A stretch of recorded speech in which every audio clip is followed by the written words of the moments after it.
and it's next time. Back in the studio, I'm going to move my 348 by 60s out of the way so I can get back to the 30 by 40s.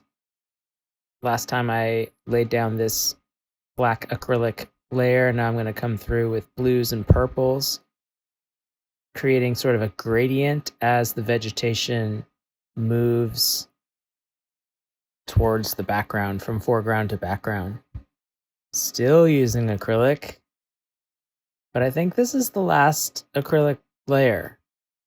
From here on out, I'm going to be rendering the vegetation in oil. I'm going to use a lot more greens, but for now, this blue and this purple are going in to serve as just one more color value step towards the background as the vegetation begins to lighten as we get, as the three-dimensional nature of these compositions moves a little towards the focal point into this area of light that will be sort of in the middle, and that's where my figures will be. A lot of just abstract talking about what these will be.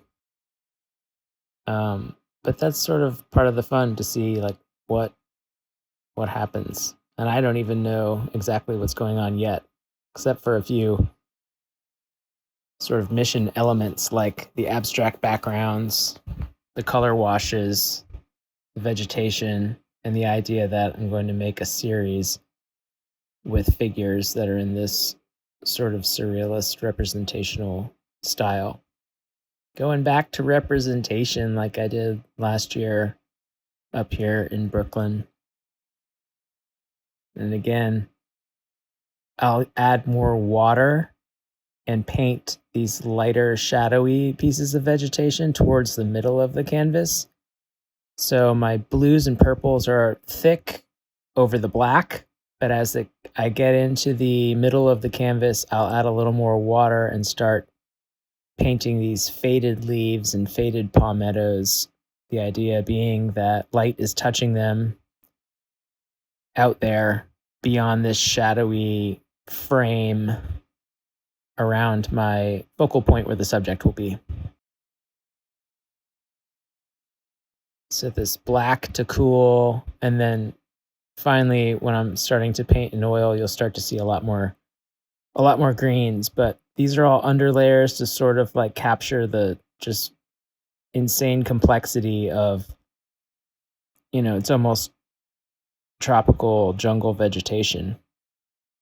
And that's a wrap. They look like this now.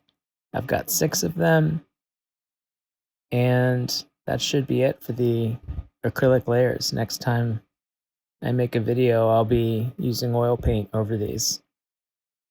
And then I will figure out in my head if I'm going to use the same treatment on my 348 by 60s. My gut is telling me yes, that this is all going to be one coherent series, but we'll see. Thanks for stopping by.